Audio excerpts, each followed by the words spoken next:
Assistance is run by a bunch of investment bankers, and their modus operandi.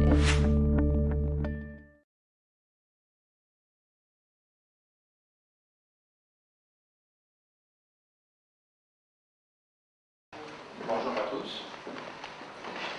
Alors, je vais vous parler d'une jeune entreprise systématique et quantitative, que nous avons créée en mars 2010 avec mes 4 associés opérationnels. Donc, Aequam Capital. En quelques mots,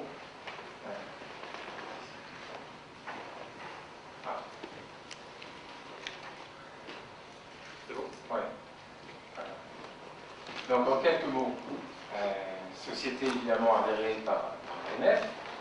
On a une particularité, c'est qu'on est incubé par la place de Paris. Nous sommes installés dans le Palais Brongniart, une incubation en logistique. On a été extrêmement attentif à être installé dans ce qui est notre univers, un univers de recherche, un univers proche du monde académique. Et dans le Palais Brongniart, vous avez déjà depuis longtemps le pôle Finance Innovation, l'Institut du Bachelier, Paris Europlace et la Fondation du Risque qui y sont installés. Ils nous font l'honneur de nous incuber et on est ravis d'être dans le palais. Pour la petite histoire, j'y ai démarré il y a 25 ans chez un agent de change, donc pour moi c'est un petit retour aux sources. On est extrêmement attentif aussi on a une devise chez Aequam qui est une devise assez importante, qui est que 1 euro économisé est 1 euro qui vaut double. C'est bien de gérer l'argent des investisseurs, c'est aussi bien de ne pas dépenser inutilement. Donc on est toujours attentif à ce que nos partenaires nous donnent un coup de main, et donc on a la chance également d'être sponsorisé par Microsoft pour une partie de notre technologie. Pour la petite histoire, nous sommes également chez Aequam à l'initiative de la Quant Valley. Peut-être en avez-vous entendu parler. C'est une association professionnelle que je préside et qui est une association qui a pour vocation de rassembler les énergies des gérants quantitatifs français, du monde académique et des institutions de finance. L'objectif de Quant Valley, c'est de faire de Paris, ou de la France plus exactement, le hub des quants en Europe. Alors, vous voyez tout de suite, on est très transparent, on est une jeune société, et donc on gère 5 millions aujourd'hui. On a des beaux dossiers en cours, on espère convaincre un grand nombre d'investisseurs de nous faire confiance rapidement, mais on a démarré tout petit, avec 1,2 million. On a levé des encours chaque mois depuis qu'on a démarré la gestion de notre fonds. Je vais vous en dire un mot, bien sûr. C'était en décembre 2010, mais voilà, aujourd'hui, nous gérons 5 millions. La société est détenue par les partenaires, les 5 partenaires opérationnels et 9 angels qui détiennent 9% de notre capital. Alors, notre philosophie, la philosophie d'Aequam, c'est de mettre le quant embarqué au service de l'investisseur. Alors, qu'est-ce que c'est que le quant embarqué? Je vais vous expliquer ça au fur et à mesure, mais en gros, c'est notre process de gestion. Le quant embarqué, c'est notre méthode de gestion. Le cœur de notre gestion, le cœur de notre métier, c'est la gestion des risques. Et c'est très très important chez nous. La gestion des risques, la performance est au service de cette gestion des risques. En fait, c'est la récompense de la gestion des risques. Il y a 15 ans, quand j'ai démarré mes premiers modèles, j'avais déjà cette philosophie. Il y a 15 ans, c'était très novateur. Les gens, les traders, les gérants, construisaient leur portefeuille pour délivrer des performances. C'était l'objectif numéro 1. Puis aller après constater le risque. Et souvent, c'était trop tard. Il y a 15 ans, quand on a démarré, quand on a levé nos premières stratégies, quand on a mis en place nos premières méthodes, on l'a fait avec cette philosophie. Évidemment, depuis, on a renforcé cette philosophie. mais c'est vraiment le cœur de notre process. La performance, idéalement, elle doit être décorrélée des marchés actions, et bien entendu, elle doit être récurrente. Les valeurs qu'on défend, la flexibilité d'une jeune entreprise, évidemment, ça s'impose. La performance, bien entendu. La transparence, j'espère que vous vous en apercevrez au fur et à mesure de cette présentation. L'innovation, pour nous, c'est également un point extrêmement important, parce que l'innovation, c'est un mot un peu galvaudé, on le voit souvent, peut-être trop souvent dans les présentations marketing, et il a perdu un peu de son sens, ce mot, mais historiquement, mon équipe a été notamment récompensée en 2006 chez Société Générale pour la technologie. On avait gagné le trophée d'innovation Société Générale. Et on est également convaincu que l'innovation, ce n'est pas seulement la technologie, ce n'est pas seulement les modèles. C'est aussi la vision qu'on peut avoir de l'industrie. Il n'y a pas du tout d'arrogance dans ce que je vous dis là, bien entendu. Mais c'est qu'est-ce qu'on va pouvoir faire de différent. Et donc, chez AEQUAM, c'est évidemment extrêmement important. Les caractéristiques du fonds, on va rentrer dans le détail. La méthode, voilà, je suis en train de vous parler d'un fonds CTA, un fonds CTA systématique. Les encours, vous les connaissez. L'objectif de risque, la contrainte de risque qui vraiment va gérer l'ensemble de ce process, c'est une contrainte de risque en VAR, la value at risk. C'est une contrainte de risque dont je rentrerai un petit peu plus dans le détail sans vous matraquer avec des détails trop techniques, mais qui est une contrainte de risque que nous avons nous-mêmes modifiée, qui est extrêmement conservatrice et qui tient compte d'événements extrêmes. Donc, vous voyez là une VAR 10 mensuelle à 99% de confiance. L'objectif, c'est de ne pas perdre plus que 10% sur un mois, avec 99% de chance que ça n'arrive pas.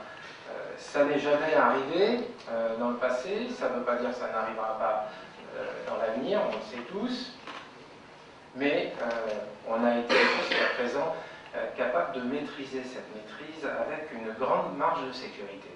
La récompense cette année, là c'est un chiffre à la semaine dernière, on est plutôt proche de 4% depuis.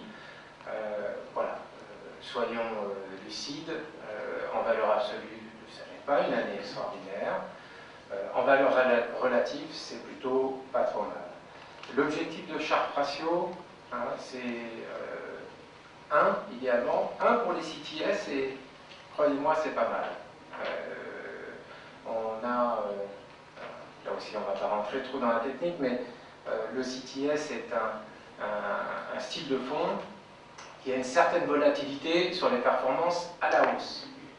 Et donc sa difficulté, c'est de garder ses performances. Donc pour un fonds comme celui d'AEQUAM, le AEQUAM Diversified, 1, ça veut dire en gros 15% de volatilité par an, avec un objectif ou alors une récompense de performance légèrement supérieure idéalement. La liquidité hebdomadaire. Et la date d'ouverture du fonds, décembre 2010. Alors,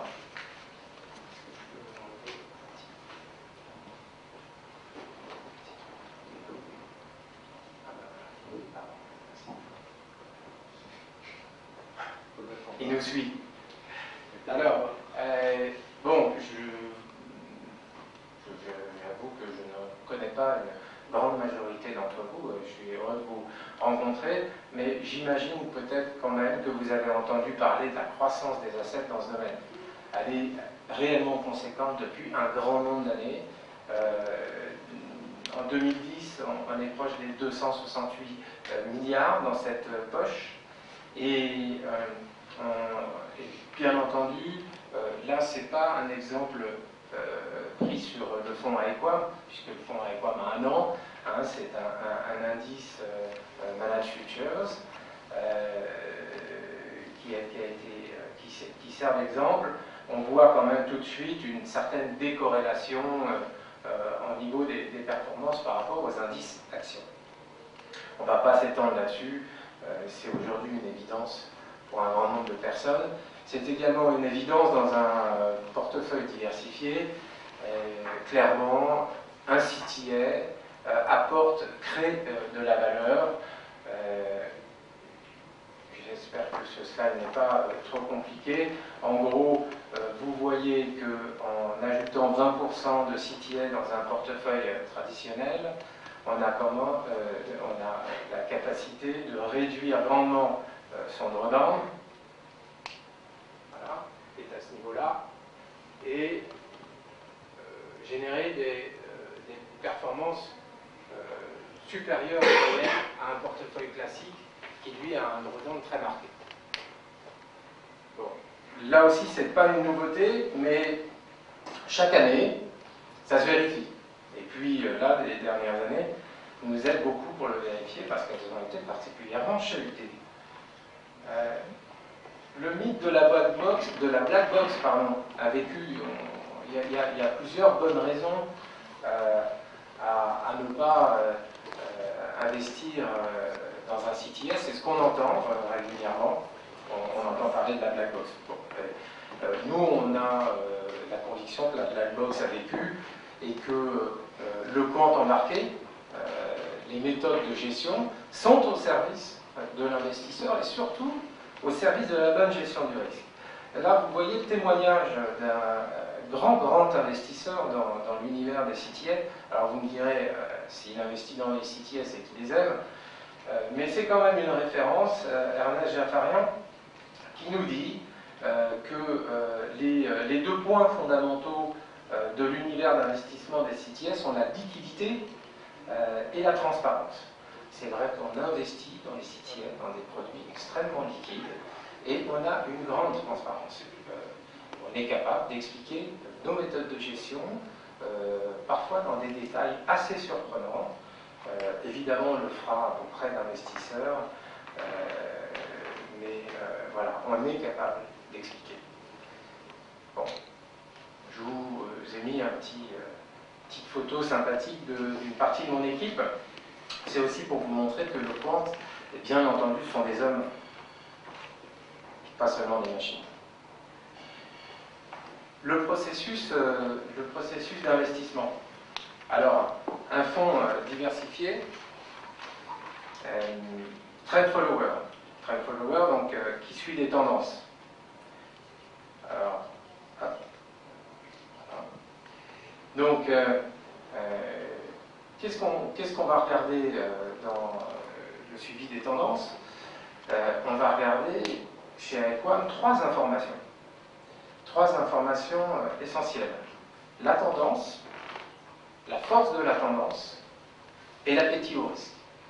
C'est une de nos grandes particularités et un petit peu plus tard dans la présentation, je rentrerai plus dans les détails. L'exécution du portefeuille est systématique, bien entendu. Le quantitatif se prête parfaitement bien à une exécution systématique. On évite quelques mauvaises blagues d'exécution discrétionnaire. L'important, c'est que le process soit extrêmement robuste. La méthode d'investissement, elle est complètement intégrée. C'est-à-dire que vous avez dans la méthode la capacité d'analyser les données de marché, la capacité d'évaluer le risque, donc l'appétit ou l'aversion au risque du marché, et la technologie se met au service de l'exécution, donc on est dans un programme qui est totalement intégré. Alors oui, en résumé, plus le marché va évoluer dans une tendance forte, pour nous, plus il a d'appétit au risque. Bon, il peut y avoir des concentrations de risque dans une tendance très forte. On a des systèmes, des filtres qui vont nous permettre de l'évaluer. Excusez pour la faute d'orthographe. Plus il augmentera ses positions et inversement. Donc plus on a de la tendance, plus il y a de la force dans la tendance, plus il y a de l'appétit pour le risque, plus on va prendre de position. Voilà l'univers le portefeuille dans lequel nous évoluons. Une cinquantaine de marchés, des marchés dérivés, donc des futurs et des devises. Les futurs, c'est une dizaine de sous-secteurs. Les grains, les énergies, les taux en Europe, les taux aux États-Unis, les indices actions aux États-Unis, etc., etc. 4 secteurs. Donc, matières premières, taux d'intérêt, devises, indice actions. On va calculer, en fait, on va générer notre alpha en allant calculer un indicateur sur chacun de ces marchés, sur chacun de ces sous-secteurs et sur chacun de ces secteurs. Bien entendu, on va tenir compte de la corrélation de tout cet ensemble et on va allouer du risque en fonction du classement de chacun des marchés. C'est extrêmement intéressant à ce niveau-là parce que on sort du cadre du CTA classique qui a des stratégies, parfois un grand nombre de stratégies, et ces stratégies vont dépendre uniquement de l'information d'un marché. Là, dans iF1 Diversified, on est sur le traitement d'une information qui va tenir compte du marché, de son voisinage. Donc, par exemple, dans les taux européens, on pourrait mettre le Bund, le Bubble, le Schatz, pour faire court, 3 taux pour 2 ans, 5 ans et 10 ans. Ces 3 marchés sont corrélés, mais ce sont 3 marchés sur lesquels on va traiter. Donc on va aller traiter une information sur chacun des marchés, sur le sous-secteur, et également ce sous-secteur appartient au marché des taux dans sa globalité. On va aller regarder cette information. C'est extrêmement important dans la génération de notre valeur. La position moyenne tient une cinquantaine de jours. Donc on n'est pas du tout dans un univers de haute fréquence. Nos investissements se font sur la durée. Bien entendu, les risques sont ajustés tous les jours. Alors, il y a des conditions favorables et des conditions défavorables. Il n'existe pas de conditions favorables.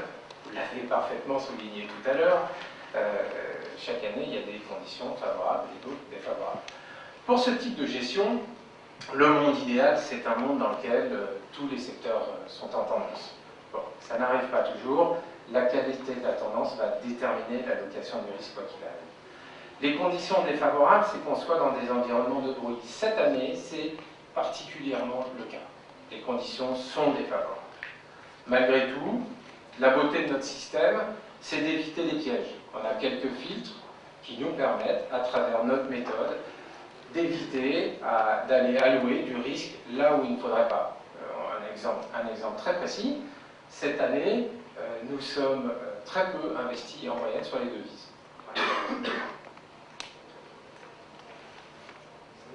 5 minutes, on va faire plus rapide. Je veux vous montrer cet exemple. Je vais employer des mots qui peuvent paraître effrayants. Voilà 2 extrêmes. 2 extrêmes d'allocation de notre portefeuille. Vous avez, au début d'année, une très forte concentration de notre margin to equity, donc pour simplifier notre allocation en risque, sur les matières premières. Ça, c'est la première partie de l'année. Et vous avez aujourd'hui une très forte concentration de notre risque sur les taux d'intérêt. C'est une question qui va revenir chez l'investisseur. Est-ce que vous mettez un cap sur le pourcentage alloué à chacune de vos stratégies ou pas? Et si oui, comment? Notre process est entièrement libre de le faire et il le fait en fonction à nouveau des informations dont je vous ai parlé. Et comme, quoi qu'il arrive, il oblige le marché à rester dans un environnement de VaR de 10%, et son sous-secteur, et son secteur, et le portefeuille dans sa totalité, même si parfois nous avons des concentrations fortes sur des secteurs, ces secteurs ne peuvent pas représenter plus de 10% en risque sur la totalité du risque. Et attention, c'est pas sur la totalité du portefeuille, c'est sur la totalité du risque à lui. Donc, il y a une grande liberté du risque, de l'allocation du risque dans le portefeuille. Vous voyez en dessous les performances journalières présentées sur l'année. Le compte embarqué. Donc, le compte embarqué, c'est une plateforme propriétaire. C'est d'exécution systématique. À nouveau, la génération de valeur, je vous l'ai dit, tendance, force et appétit au risque. Nous ne faisons pas d'optimisation. Ça aussi, c'est une information intéressante pour vous. Vous allez entendre beaucoup d'investisseurs, beaucoup de gérants CTA qui font de l'optimisation. On en a fait. J'en ai fait pendant des années. On a eu jusqu'à 300 stratégies avec un grand nombre de fréquences et des supercalculateurs qui tournaient en parallèle pour faire notre gestion. En 2006, notre recherche nous a permis, et c'est ce qu'on cherchait, de trouver une stratégie universelle. On ne parle pas de la martingale, elle n'existe pas, mais une stratégie qui ne nécessite plus d'optimisation. On l'appelle chez nous DNA, Dynamic Risk Allocator, et DNA c'est notre ADN en français. Bien entendu, le risque est ajusté chaque jour, et l'exécution automatique, sachant qu'il y a toujours un pilote au commun. Il n'y a pas vraiment de trader chez nous. Il y a surtout des risk managers. Alors, on va passer très vite sur ce slide. Tout est intégré. Je vois un beau sponsor aujourd'hui pour l'événement de Morningstar, qui est Edgeguard. Ça tombe bien. On utilise Edgeguard pour nos applications front to back. On les a sélectionnés parce qu'ils codent dans les mêmes langages que nous et tout est parfaitement intégré. Voilà les contraintes de risque que l'on va suivre plus particulièrement. Les performances. Bon. Soyons honnêtes, on préférerait que la course soit plus pentue et on préférerait performer plus que ça cette année en valeur relative et par rapport au risque pris aujourd'hui. Ça reste tout à fait honorable. En revanche, je ne sais pas si vous le voyez très bien, on a une petite comparaison avec le CAC, qui est à moins 16, et on a pris des extrêmes des meilleurs CTA. C'est bien de chasser les meilleurs, au moins on connaît la distance qui reste à parcourir, donc on a mis les meilleurs. Alors il y en a un cette année qui souffre particulièrement parce qu'il est très exposé matières premières. Il y en a un qui est un CTA historique, Chesapeake, et puis il y en a un qui est une Rolls-Royce, Winton, que tout le monde connaît. Ça vous donne une idée au niveau auquel on est aujourd'hui. En gros, les CTA cette année sont à moins 5 de performance, avec une volatilité de 15%. Icon Diversified est à aujourd'hui plus 3,80 ou plus 4, avec une volatilité de 12%. Alors on ne peut pas trop vous parler du proforma des années précédentes, mais globalement, les années précédentes sont plutôt intéressantes. Et comme il n'y a pas d'optimisation, on pourra vous en parler en privé. Voilà, les caractéristiques du fond. Des questions peut-être? Tu avais un dernier... Un dernier... later. Alors, les caractéristiques du fonds. Fonds contractuel. Un très bon format français. Il est parfois un peu difficilement compatible avec certains institutionnels. Aujourd'hui, nos clients, pour les 5 millions, c'est Family Office, banque privée, fonds de fonds et high net worth. On travaille déjà à essayer de convaincre des institutionnels. Évidemment, on est contraint par le ratio d'emprise. Voilà, on espère que les beaux dossiers en cours nous aideront à les faire sauter rapidement. On est capable de monter des management accounts pour des montants idéalement de 5 millions.